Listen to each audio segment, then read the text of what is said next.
Hello friends, welcome to my channel. आज मी तुम्हाला दाखवणार आहे एकदम सोपी पद्धत वापरून घरात तयार केलेला अख्खा मसुराची रेसिपी। त्यामुळे रेसिपी लास्टपर्यंत नक्की बघा। तर इथे मी 1 वाटी अख्खा मसूर घेतलेला आहे। अख्खा मसूरला आधी 2-3 पाण्याने स्वच्छ धुवून घेतलेला आहे। आता अख्खा मसूर धुवून घेतल्यानंतर एका कुकरमध्ये इथे मी 2 ग्लास पाणी टाकून घेतले आणि त्यानंतर त्यामध्ये हे धुतलेले अख्खा मसूर टाकून घेतले। त्याचबरोबर ह्याच्यामध्ये चवीनुसार मीठ टाकले आणि 1 छोटा चमचा हळद टाकली आणि 1 चमचा इथे मी तूप टाकून कुकरला झाकण लावून घेतले आणि 2 शिट्ट्या इथे मी काढायला बाजूच्या गॅसवरती ठेवून टाकले आहे। जोवर अख्खा मसूरची डाळ शिजते तोवर मी इथे वाटण तयार करून घेतलं। तर वाटणासाठी ना मी इथे चपातीची जाळी घेतली, त्यावरती 1 कांदा ठेवलेला आहे, 1 टोमॅटो ठेवला, 2 हिरव्या मिरच्या आणि 1 पूर्ण लसणाची गड्डी ठेवली। याला व्यवस्थितपणे मी रोस्ट करून घेतलं। आता बाकीचे इन्ग्रेडियंट्स मी काढून घेतले रोस्ट केल्यानंतर। त्यानंतर लास्टला मी इथे छोटीशी खोबऱ्याची वाटी ठेवली, तिला सुद्धा रोस्ट करून घेतलं। हलकं रोस्ट केलेलं आहे, जास्त रोस्ट नाही करायचं आहे। त्यानंतर ह्या सर्व इन्ग्रेडियंट्सला मी इथे कापून घेतलेलं आहे। तुम्ही बघू शकता इन्ग्रेडियंट्स थोडे थंड झाले ना त्यानंतर त्याला कापून घ्या। आता हे सर्व इन्ग्रेडियंट्स मी कापून घेतल्यानंतर जो लसूण आहे ना तो अख्खा लसूण वापरला नव्हता, तर लसणामधले अर्ध्या लसणाच्या पाकळ्या म्हणजे 7-8 लसणाच्या पाकळ्या मी यूज केल्या आणि बाकीच्या मी पुढे यूज केलेल्या आहेत। ते मी दाखवेन कशासाठी यूज केलं। तर आता जेवढे इन्ग्रेडियंट्स मी कापून घेतले जसं सुकं खोबरं, लसणाच्या पाकळ्या, मिरची, त्याचबरोबर कांदा, टोमॅटो ह्या सगळ्यांना मी वाटून घेतलं व्यवस्थितपणे मिक्सरमधून। तयार केलेलं वाटण बाजूला ठेवलं। कुकरच्या 2 शिट्ट्या झाल्यानंतर जेव्हा कुकरमधली सर्व हवा निघून गेली त्यानंतर मी कुकरचं झाकण खोलून बघितलं तर ही जी डाळ आहे ती व्यवस्थितपणे शिजली गेली होती। अख्खा मसूर अख्खाच होता ह्याच्यामध्ये।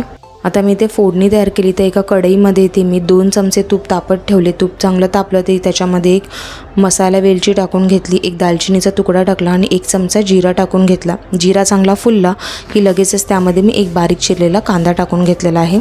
कांद्याला चांगलं फ्राय करून घ्यायचं आहे। कांदा पिंकिश होईपर्यंत कांदा फ्राय करून घ्यायचा। कांदा थोडा पिंकिश रंगाचा झाला की चिमूटभर ह्याच्यामध्ये हिंग टाकून घेतली।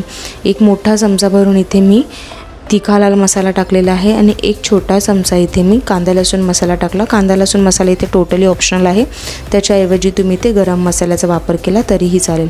आता ह्या मसाल्यांना अर्धा मिनिटभर चांगलं परतवून घ्यायचं। त्यानंतर जे मी वाटण तयार करून घेतलं होतं ना ते वाटण मी या मसाल्यामध्ये इथे टाकून घेतलं आणि व्यवस्थितपणे ह्याला 1-1.5 मिनटं फ्राय करून घेतलं मीडियम फ्लेमवरती। तर मसाला करपू नये म्हणून जे मिक्सरच्या भांड्यामध्ये मी वाटलं होतं ना त्याच्यात थोडा मसाला लागला होता, मग त्याच्यामध्ये थोडं पाणी टाकून तोच पाणी मी याच्यामध्ये डंप केलं आणि झाकण लावून चांगला हा मसाला शिजवून घेतला। मसाला चांगला शिजल्यानंतर अख्खा मसूरची डाळ मी याच्यामध्ये इथे टाकून घेतलेली आहे आणि व्यवस्थितपणे या मसाल्यामध्ये डाळीला मिक्स करून घेतले। आता मात्र गॅसची फ्लेम इथे मी मीडियम केली आणि गॅसची फ्लेम मीडियम केल्यानंतर आता मी या कढईवरती इथे झाकण ठेवलेलं आहे। झाकण ठेवून कमीत कमी 5 ते 6 मिनिटे ही डाळ चांगली उकळवून घ्यायची आहे।